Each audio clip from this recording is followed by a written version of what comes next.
Hi, it's Alex Cosper. Welcome to another SacTV.com Riverside Chat here at the American River in Sacramento.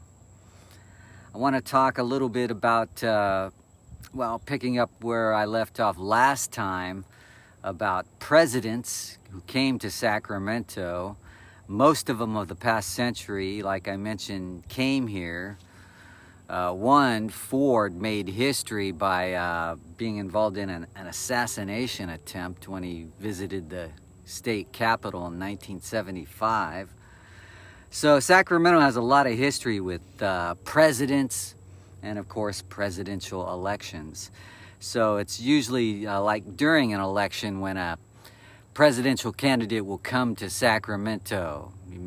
Partly because it's California's capital. It's a major market, and it's a lot of votes. So Kennedy came here in 1960. Lyndon Johnson came here in 1964. Reagan was here in 84. Of course, he was governor of California. And so basically, Sacramento is the capital of the most powerful state in the United States. And that's why some people point to Gavin Newsom as a future presidential candidate. Although I know he's not running in this election, even though there are lots of rumors that Biden would somehow be replaced by somebody, probably Gavin Newsom. But these were just crazy conspiracy shows that didn't know what they were talking about. And I kind of sensed all along that he wasn't going to throw his hat in the race, partly because the parties are already established with their candidates. The Democratic Party is pretty dead set on Joe Biden, partly because of his long history with the party of kind of going against the party but being part of the party.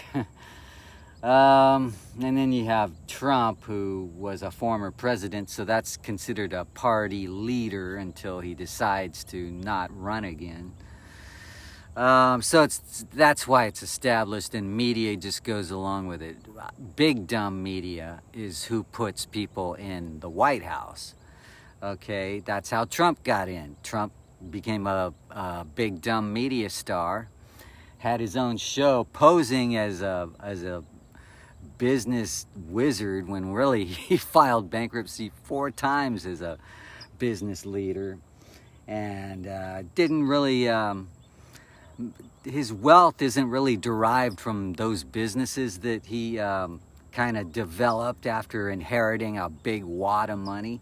It's more like his inheritance plus getting paid by CBS and NBC is where a lot of his wealth came from. And then in the 2020s, he has his own stock, his own social media company he's invested in called Truth Social, and that has raised billions of dollars. It's like worth $5 billion in market value, even though the company itself doesn't make that much revenue. So anyway, it's just lots of illusions go along with the financial world. You can play those illusions if you're like Trump and you're born rich. Joe Biden was born moderately wealthy and connected. His dad owned an airport in Long Island. So you have to, he wasn't poor. So basically you got Biden and Trump, same election as last time, same terrible election of 2 candidates with high unfavorable ratings among Americans in various surveys. Neither Biden nor Trump had high favorability ratings.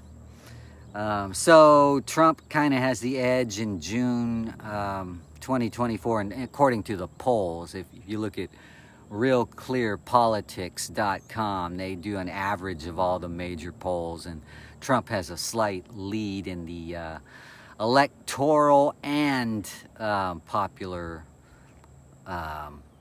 surveys. okay?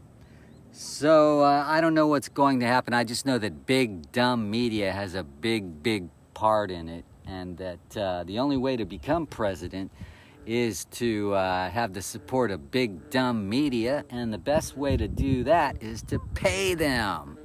That's what Bill Gates does. If he ever wanted to run for president, he'd have a lot of support just because he spends a lot of money in the media through PR services. And he tries to keep his name in a positive light, like he did during the pandemic, when he was a big investor in the vaccines, you know, Moderna particularly. So anyway, big dumb media is who kind of has a big part in national elections, and it's something you just got to get used to, that those are the only candidates, you know. RFK Jr. has notoriety because he comes from the Kennedy family, and you know, he started off in the Democratic Party, and he's the son of a very famous Kennedy, and that on top of all that, he's been a successful attorney at suing polluters. So he's been a pro-environmentalist. So he's got a lot of pluses on his side, but he's also pro-war, just like all the standard candidates. And so he kind of mushes and moshes into the same ecology as the standard politicians, kind of, except he's a little bit more talkative of you know, corporate shenanigans. He likes talking about how corps fake people out. And they do, and they get away with it. He doesn't get to sue everyone, but he, you know, he's brought a lot of corruption to light. And so that makes him a good candidate, but he's not going to be on big dumb media on the giant screen as much as Trump and Biden, or at least their campaigns. And the messages behind those campaigns, and the sponsors who align with those campaigns. Just because the big money is the Democratic and Republican parties, both heavily funded by Wall Street entities, whereas third parties really aren't. They have to kind of come up with their own grassroots money, and it's never as much.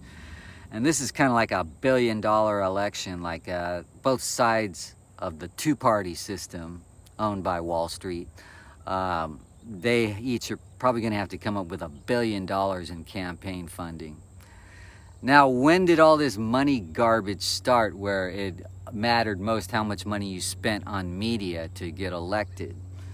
Well, it actually goes back to the first $1 million election, where someone spent $1 million on a campaign, was the presidential election of 1880. James Garfield, the Republican candidate who won, and shortly after his inauguration, he was assassinated. He was actually a reform candidate, and he just simply outspent his opponent.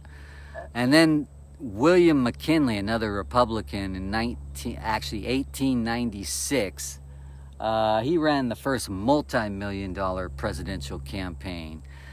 The campaign manager, Mark Hanna of William McKinley, that's who McKinley Park is named after in Sacramento. Mark Hanna was simply a political genius, they say at the time. He simply knew how to get stuff in the media. He knew how to buy media. He knew how to get lots of press for his candidate, and that's basically how McKinley won. A lot of his speeches were done from home.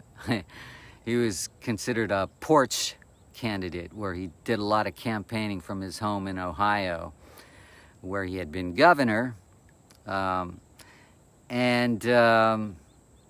Economic times were uncertain in the 1890s because he was running against the Democrat William Jennings Bryan. And Bryan didn't even spend $1 million. It was something like less than $700,000 on the campaign, whereas McKinley had spent over $3 million.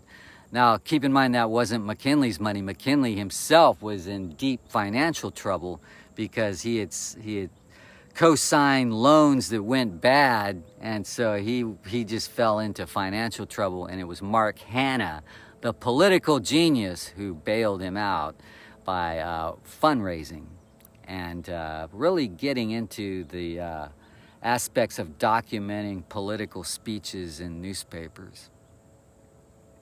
So McKinley won in 1896. He was reelected in 1900, but assassinated shortly after his inauguration. Dr. Cornel West is the guy who campaigned for Bernie Sanders back in 2016.